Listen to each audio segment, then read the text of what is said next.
আমার পরিবার থেকে আমার সাথে আমার খালাতো বোনের বিবাহ ঠিক করেছে, কিন্তু তার সাথে আমার কথাবার্তা হয়, কিন্তু পরিবার থেকে বিবাহ দিচ্ছে না, এখন আমার করণীয় কি? দেখুন, আমাদের দেশে এই রোগটা ঘরে ঘরে আছে। বিয়ে ঠিক করে রাখে, নাম দেয় এঙ্গেজমেন্ট, আছে না নাই? আংটি একটা পরায়া দখল করে রেখে দেয়, বলে যে এঙ্গেজমেন্ট হয়ে গেছে। এবার ওই ছেলে মেয়ে স্বামী স্ত্রী সুলভ আলাপ সালাপ জমায় দেয়, আছে না নাই? ইসলাম এটা জায়েজ নাই ভাই, এটা গুনাহের কথা। যতক্ষণ পর্যন্ত আগদ না হবে, দুইজন সাক্ষীর সামনে এক পক্ষ প্রস্তাব দিবে, আরেক পক্ষ প্রস্তাবের সম্মতি দিবে, বাস এর মাধ্যমে বিবাহ সংগঠন হয়ে যাবে। এখানে ফার্দার কোনো অবস্থাতেই আপনি আগদ হওয়ার আগ পর্যন্ত স্বামী স্ত্রী সুলভ আলাপ সালাপ জমাতে পারবেন।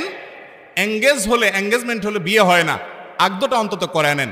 অনেক বাবা মা আর আছে এগুলো না বুঝার কারণে সন্তানদেরকে জেনার দিকে ঠেলে দেয়। বাবারা মায়েরা এগুলো শেখার চেষ্টা করেন, জানার চেষ্টা করেন, আগদটা পড়াই দেন না। সমস্যাটা কোথায়? উঠাউঠি পরে করেন, আয়োজন পরে করেন, খাওয়া দাওয়া অনুষ্ঠান পরে করেন, শুধুমাত্র কবুল ইজাবার কবুল করেন দুজন সাক্ষীর সামনে, একজন হুজুর এসে বাস আপনার বিয়ে হয়ে গেল শরীয়ত অনুযায়ী। এবার তারা ছেলে মেয়ে তারা কথা বলতে কোনো অসুবিধা নেই। এই সমস্যার কারণে আমাদের অনেক ভাইরা আছেন এঙ্গেজমেন্টের পরে বিয়ের আগ পর্যন্ত তথাকথিত বোঝাপড়ার নামে তারা জেনায় লিপ্ত হন। এটা শরীয়তে জায়েজ হতে পারে।